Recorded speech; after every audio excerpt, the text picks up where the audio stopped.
দুই নম্বর প্রশ্ন বলছেন, আসসালামু আলাইকুম সাহেব। ওয়ালাইকুম আসসালাম। তো আমি মালয়েশিয়া থেকে বলছি। আমার বাসায় আগে টিভি ছিল, বেশ কিছুদিন হয় সেটা নষ্ট হয়ে গেছে। আলহামদুলিল্লাহ। আমার বাবা আমাকে এখন আবার টিভি কিনে দেওয়ার জন্য প্রেসার দিচ্ছে। আমি জানি টিভি কিনে দিলে সে আগের মতোই সিনেমা নাটক দেখবে। আদাহুল্লাহ, আল্লাহ হেদায়েত করুক। এমতো অবস্থায় বাসায় টিভি কিনে দেওয়া আমার উচিত হবে কিনা জানাবেন। উচিত তো না বলা ঠিক হবে না, বরং জায়েজই হবে। টিভি কিনে দেবে না, যেখানে নেকির সম্ভাবনা কম, গুনাহারই আশঙ্কা বেশি রয়েছে। সিনেমা দেখবে, নাটক দেখবে, সিরিয়াল দেখবে, না হইলে এই বেপর্দা বেহায়া উন্মুক্ত আধা উলঙ্গ মহিলাদের থেকে সংবাদ শুনবে। এসব টিভি দেখা যায় না। টিভিকে একজন নিজের কন্ট্রোলে রাখতে পারে, একজন।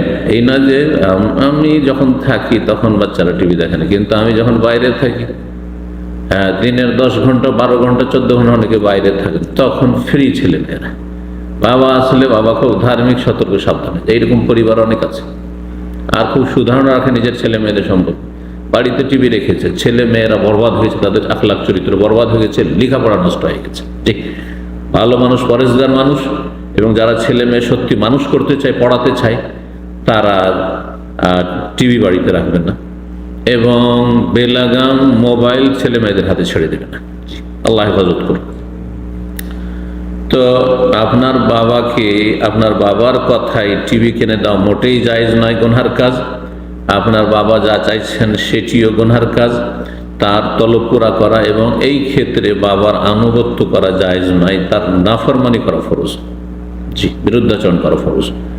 আল্লাহ রাব্বুল আলামিন সূরা লোকমান ইরশাদ করেছেন, ওয়াইন জাহাদাকা আলা আন তুশরিকা বি, যদি বাপ মা অথবা দুইজনের কোন একজন সর্বাত্মক প্রচেষ্টা চালায় যে তুমি শিরক করো, এই শিরক সবচেয়ে বড় গুনাহ, যেন শিরকের কথা বলা হয়েছে।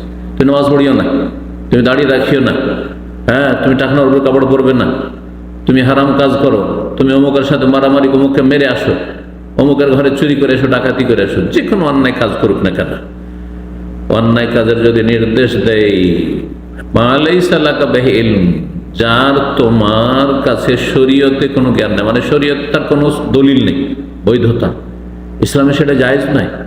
ফালা তুতি'হুমা, আল্লাহ বলছেন তাদের কথা মোটেই শুনবে না, তাদের কথা মানবে না, তাদের আনুগত্য করবে না, তবে তাদের সাথে খারাপ আচরণ করবেন। টিভি কিনে চাইছে সেজন্য তাকে বকাবকি করবেন।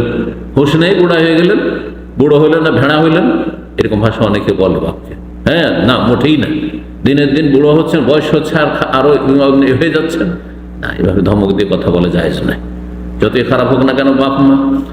ওয়াসাহিবহুমা ফিদ দুনিয়া মারুফা, দুনিয়ায় যতদিন আছো তাদের সাথে ভালো আচরণের সাথে তাদের সাথে চলো, তাদের সাথে বসবাস করো ভালো আচরণের সাথে, মারুফ, ভালো আচরণের সাথে।